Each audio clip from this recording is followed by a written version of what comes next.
Atlanta se ha colocado, de hecho sea de paso, en los últimos 5 años, por diferentes rankings que existen comerciales y de negocio como Area Development, Forbes, etcétera, como el estado número 1 en estos rankings de cómo hacer negocios.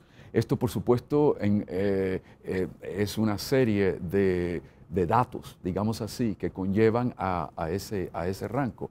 Sería importante decir que Atlanta, el área metropolitana de Atlanta, que es un área de como de 24.000 kilómetros cuadrados, 6 millones de habitantes, comprende alrededor del 65% de la población del estado, pero como el 70% del PIB del estado.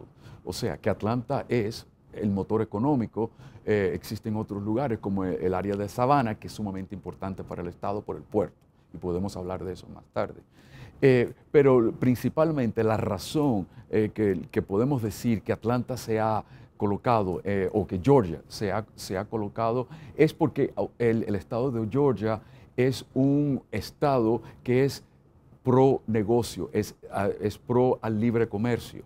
Y es un estado que facilita, y el gobierno tiene como responsabilidad y ha hecho como su prioridad trabajar con las universidades, trabajar con las empresas para facilitar ese negocios. Y eso se manifiesta a través de un esquema muy pro negocios en los impuestos estatales, en la prioridad que pone en las universidades, y también cuál es el tratamiento que se le da a estas empresas.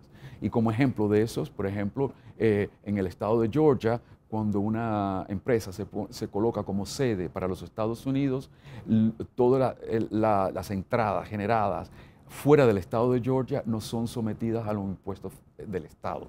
Eso es número 1. Quick Start, que es un programa de educación a la fuerza laboral, ha sido el número 1 por los últimos 10 años, porque el Estado asume la responsabilidad de entrenar a la fuerza laboral en fábricas y en los diferentes negocios. Y eso tiene un valor intrínseco muy grande para las empresas. Y también debido a que la ciudad de Atlanta, por ejemplo, refleja mucho lo que es el mercado de los Estados Unidos. Nosotros, la economía no está anclada en uno o dos sectores, sino es muy diversificada. Y eso hace que atraiga mucho este crecimiento económico que se ha visto en el estado. Atlanta es la tercera ciudad en los Estados Unidos con el mayor número de sedes de Fortune 500. Y es la cuarta en el Inc. 5000, que son las empresas privadas. Grandes empresas como la Coca-Cola, Delta Airlines, tienen la sede global aquí en Atlanta. De hecho, sea de paso, son 16 empresas. Nueva York es la número 1, Houston es la número 2, pero la diferencia es que en Houston las empresas están más concentradas en el sector de energía y de petróleo. Si sacas eso de ahí, la economía de Houston es muy limitada. En Atlanta, como habíamos dicho anteriormente, es muy difundida. Principalmente hay siete sectores que es donde tenemos una masa crítica. Y yo defino la masa crítica en el número de empleo, en la inversión que se ha hecho, el número de empresas, etc. Y los sectores principalmente, vamos a empezar con el sector que fundó a la ciudad de Atlanta, que es el área de suministro, es el área de la logística y de la cadena de suministro. De hecho, sea de paso, Atlanta no fue creada a propósito, sino se creó en los 1830 en un entrelace de los ferrocarriles del sur, donde empezaron a crear un hub para los ferrocarriles en esa época. Y poco a poco se fue concentrando personas alrededor de eso. O sea que es una ciudad que no está fundada en puertos ni en ríos, sino en las líneas del ferrocarril. Eso es lo que le ha dado un patrimonio, digamos así, muy de comercio. Entonces, Atlanta está entre las 3 primeras centros de distribuciones donde la industria de la logística es sumamente importante. Pero lo que hemos visto últimamente en la época de la digitalización de la industria es que la cadena de suministro y la logística digital es donde está la innovación y donde está el crecimiento. Ese es uno. Otro es una base de fabricación o de manufactura avanzada dentro del esquema que es el tercer sector del IoT, el Internet de las Cosas, donde hoy en día toda esta manufactura avanzada está basada en la robótica, en la inteligencia artificial y la comunicación de las máquinas, etc. Esa es otra área también de que aquí es un área muy fuerte. El sector de la tecnología aplicada a la finanza, específicamente en lo que es pagos electrónicos o pagos digitales. El 70% de las transacciones de pagos digitales en los Estados Unidos se procesan a través de Atlanta. O sea que Atlanta se conoce como Payment Alley debido a ese sector tan fuerte. Y un sector asociado a ese que es muy parecido o que está muy entrelazado es la ciberseguridad. También hay empresas muy grandes en esto, de hecho sea de paso, el 25% del movimiento financiero de la ciberseguridad mundial, el 25, una cuarta parte, también toca un nódulo en Atlanta. Un área que está creciendo vertiginosamente ahora es el área de la digital media, o sea, de la parte creativa de lo que es la filmación, la música, los juegos electrónicos y el eSports. Hoy Atlanta es la ciudad número 1, ya le sobrepasó a Hollywood en la filmación de películas. Pero lo que nos estamos concentrando no es tanto en la filmación nada más, sino también en la preproducción, la producción, la postproducción, que es la base económica, digamos así, y financiera de lo que es la industria de los medios digitales. Otro es el sector de la tecnología aplicada a la salud. Atlanta tiene el Center for Disease Control, que es la única agencia federal fuera de Washington, D.C., que son los que están responsables de todo lo que son las pandémicas y toda la investigación científica de la salud está aquí. El Center for Global Health está basado aquí. Entonces, la tecnología aplicada a la salud, sobre todo en lo que tiene que ver con la tecnología y con los dispositivos médicos, es otro sector muy fuerte. Y ya habíamos hablado de IoT, pero específicamente el área de la aplicada a los smart cities y el área aplicada a los dispositivos conectados médicos y al área también de lo que se llama e-freight, de la parte de la logística conectada a través del IoT. Perfecto. La mayoría de las ciudades en los Estados Unidos, las exportaciones son 70% de la manufactura y es apenas un 30% de servicios. En Atlanta es 50-50, lo que destaca la posición de los servicios. Y en los servicios incluimos los servicios no solamente profesionales, sino los servicios digitales del sector financiero, del factor de la ciberseguridad, del IoT, todas estas cosas. Ya que tenemos la economía, y es una economía tan difundida, y es una economía tan balanceada entre la fabricación o la manufactura y los servicios, eso lo que ha dado es un crecimiento vertiginoso de todo lo que es la parte del emprendimiento, todo lo que es la parte de los startups y todo lo que es la parte de las incubadoras y todo esto. Aquí hay más de 12 incubadoras, hay como 11 o 13 aceleradoras, hay 40 centros de innovación, cada uno de ellos anclados en compañías de gran nombre como ThyssenKrupp, Panasonic, Coca-Cola, Home Depot y compañías Siemens y compañías que ni siquiera tengan una sede aquí, pero sí tienen el centro de innovación. La posición geográfica de Atlanta es sumamente importante y te voy a decir por qué.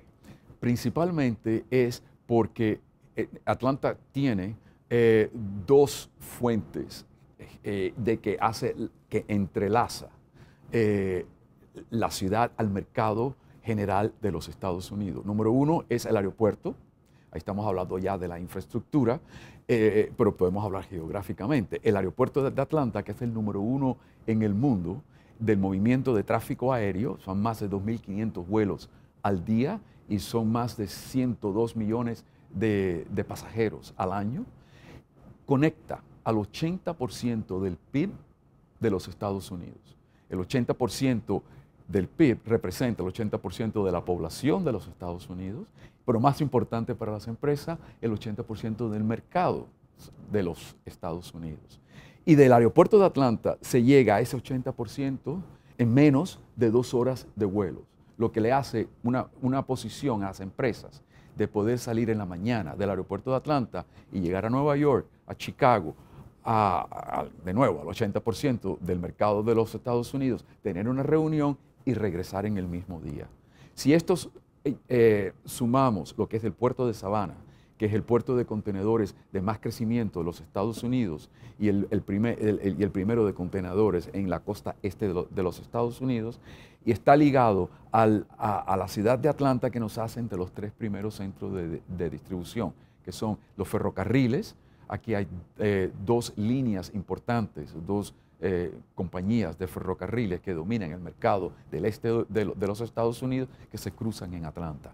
Entonces, entre los ferrocarriles, el puerto, el aeropuerto y el sistema de carretera, que es una de las pocas ciudades que tiene 3 intraestadual carreteras, entonces hacen también que por el mismo tiempo de 2 días por transporte terrestre, llega al 80% del mercado de Estados Unidos. Pero llega un poquito más allá de la infraestructura. Yo siempre digo que el impacto de lo que es esta posición va más allá de la, digamos así, de la cerca o de las pistas del aeropuerto o de los ferrocarriles, sino es el acceso no solamente geográficamente al mercado, sino el acceso a la tercera concentración más grande de Fortune 500. Y entonces eso es un factor muy importante para las empresas, que es el acceso económico que ofrece.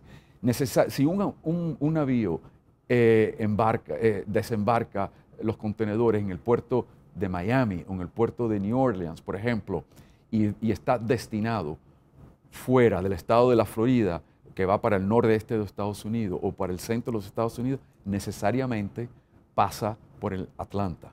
Porque no son eso que habíamos hablado entre los 3 primeros centros de distribución, también tiene 4 centros intermodales que cambian la mercancía entre ferrocarril, carretera y avión. Y eso le da un gran acceso físico y al sector humano llegar a este 80% del mercado. Y una cosa que no hemos hablado es que es una economía de más de 385.000 millones de dólares. O sea, que Atlanta, si fuese un país, sería la 28ª economía del mundo.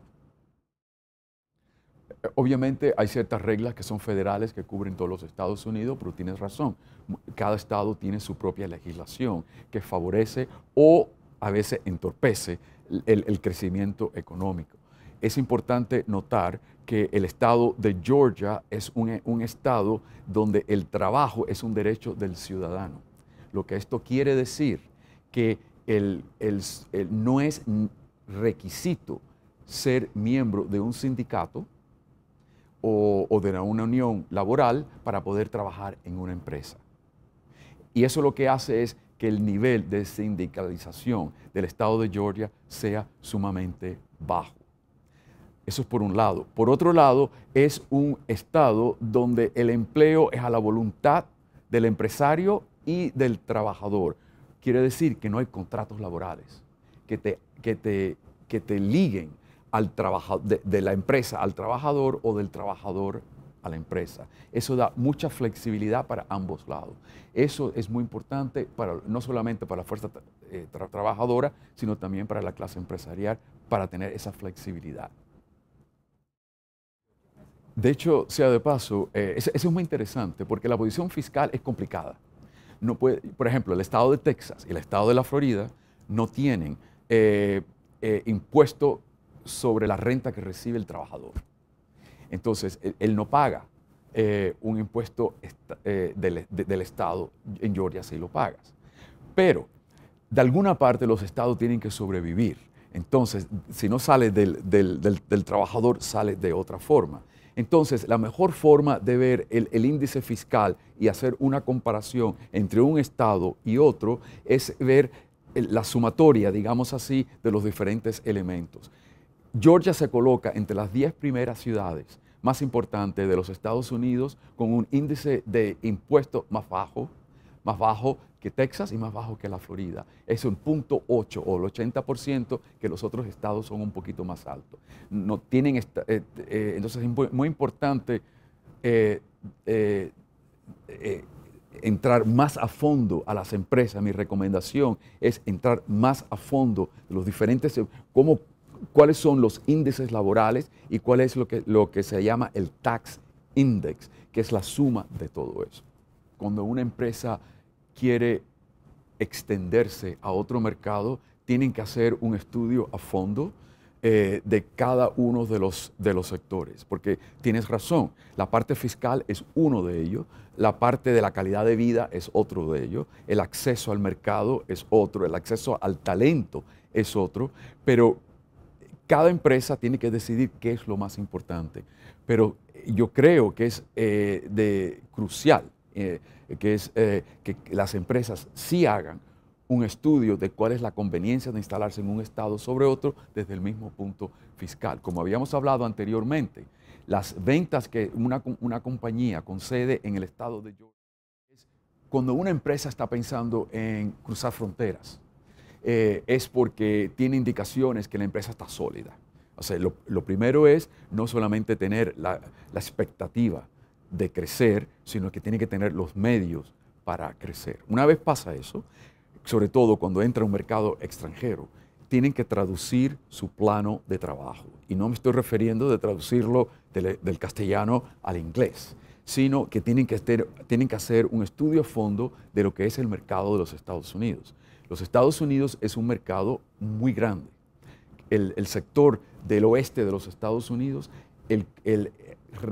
reacciona diferente desde el punto de vista del mercadeo, desde el punto de vista fiscal, desde el punto de vista de las condiciones de acceso a mercado, completamente diferente de lo que es el norte, de lo que es el sur y lo que es la cuenca del este de los Estados Unidos. Muchas empresas españolas, por razones étnicas y por razones de facilidad de lengua, de idioma, se instalan en la ciudad de Miami. Y ahí es que yo digo que tienen que traducir su plano de trabajo.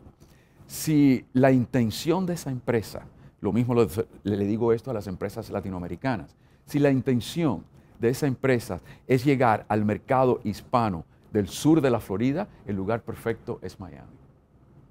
Pero si esa empresa, la intención es llegar a lo que se llama el mainstream market, o sea, el mercado general de los Estados Unidos, Miami no necesariamente es el lugar perfecto. Tienen que instalarse en un lugar que le ofrezca una estabilidad económica, una estabilidad fiscal, que le ofrezca el acceso a un costo más barato a ese mercado, que tenga acceso al talento y que ofrezca una calidad de lugar, una calidad de vida que conduzca al crecimiento de esa empresa. Es sumamente importante tener esos factores. Y eso es algo que yo recalco a las empresas, de que tienen que hacer un estudio comparativo de lo que las empresas están buscando. Aquí en los Estados Unidos todo es a base de ranking y las clasificaciones dentro de los rankings. Atlanta juega en una liga, digamos así, entre las 10 primeras ciudades más importantes de los Estados Unidos. Cuando llega el coste, de nuevo, al igual que el sector fiscal, el estado de Georgia y principalmente Atlanta, estas 10 ciudades, tiene el coste de vida y el coste de hacer negocio más bajo que de estas 10 ciudades. Es un coste que está también por debajo de la media de los Estados Unidos. Para darte un ejemplo, por cada dólar que una empresa en el coste de hacer negocio en los Estados Unidos, que eso incluye servicios profesionales, el costo de la electricidad, que incluye bienes raíces, impuestos y todo esto, por cada dólar que una empresa gaste en los Estados Unidos, para darte una comparación, en Atlanta va a gastar 0.95.1 de centavos de ese dólar. Miami, por ejemplo, está a 0.95.4. Nueva York, $1.11. O sea, ese es en el coste de hacer negocios. En el coste de vida, la diferencia es aún mayor. En Atlanta está por debajo de nuevo de ese nivel, donde en Nueva York, muy parecido, es alrededor de 0.94 en la parte baja, pero Nueva York, por ejemplo, está a $2.26. O sea que por cada dólar que se gaste en los Estados Unidos, aquí va a estar por menos de $1, y Miami está creo que a 1.11 y Nueva York está por 2.22. O sea que los costes es uno de los factores a considerar. Una de las cosas que nosotros tenemos aquí para las empresas, de hecho sea de paso, si podemos ver una encuesta que se hizo por PricewaterhouseCoopers, PwC, a nivel global de 2.000 directores generales de empresas, la preocupación principal es la tecnología, porque estamos viviendo en un mundo digital. Pero no es la tecnología porque tienen miedo de que la empresa no quede competitiva, porque no tienen la capacidad de desarrollar o de mantener la economía, la tecnología. Pero sí, la preocupación principal es tener acceso al talento que le pueda mantener esa posición de competitividad. En cuanto llega al talento, para hablar del talento, en Atlanta tenemos una fuente, digamos así, eso es una preocupación en todos los lugares. Todos los lugares en los Estados Unidos, yo diría en todas las partes del mundo, el acceso al talento es un programa. En Atlanta no te puedo decir que no lo vas a tener, pero sí te puedo decir que lo vas a tener menos. Y eso está basado en que en las universidades, aquí en la ciudad de Atlanta hay más de 70 universidades y como 7 escuelas técnicas que mantienen una matrícula por año de más de 250,000 estudiantes. O sea, que la producción de estudiante local es sumamente alta. Y ahí tenemos dentro de eso universidades técnicas, universidades de ingeniería como Georgia Tech, de que está considerada entre las mejores universidades de los Estados Unidos, la número 1 en lo que es ingeniería industrial, para dar un ejemplo, donde el acceso no solamente a los estudiantes graduados, pero el acceso a los internistas que los tienen en su patio, digamos así, está muy accesible. O sea que tenemos entonces las universidades produciendo. Somos la segunda ciudad de más crecimiento de población extranjera, que también da un acceso al talento. Y también somos una ciudad también que tenemos un neto positivo en inmigración interna dentro de los Estados Unidos. O sea que eso también da otro acceso, que no solamente es la producción local de estudiantes y talento, sino lo que se están mudando a Atlanta. Tenemos una campaña que se llama Choose ATL, y pueden ver chooseatl.com, y es una campaña que está destinada no a la atracción de empresas, pero a la atracción de talento, destacando las oportunidades que se presentan en Atlanta, destacando los barrios, destacando los centros de innovación, los centros de trabajo de colaboración, cosas que los milenios les interesan. La mayoría de los créditos vienen de los bancos, que los bancos la mayoría son nacionales. Pero donde está el factor es que en Atlanta se ve una cooperación muy íntima entre, como habíamos hablado, entre las universidades y las empresas, el sector financiero y las empresas, ya que el sector financiero es uno de los más importantes. Entonces, esa conectividad que existe entre la sede de los Fortune 500, de los Inc. 5.000 y de la empresa, del el clima empresarial que existe en Atlanta, que yo siempre digo que Atlanta es una ciudad grande, pero con una mentalidad de aldea, digamos así. Entonces eso hace una compenetración muy fuerte entre la clase empresarial, de que se facilita el factor humano, digamos así, para llegar a ese crédito. Por eso es importante para las empresas extranjeras que hagan un vínculo entre la carta crediticia, que digamos así, la posición de crédito que tienen con sus superávits digamos así, en España, y qué ligación, digamos así, con fuentes internacionales de crédito para poderlos encontrar aquí, porque esa es la cuestión. Lo más probable que un banco como el BBVA, que una agencia en España tenga relaciones con ese banco, con otro banco, con otra agencia financiera, lo va a encontrar aquí y se pueden hacer ese entrelace.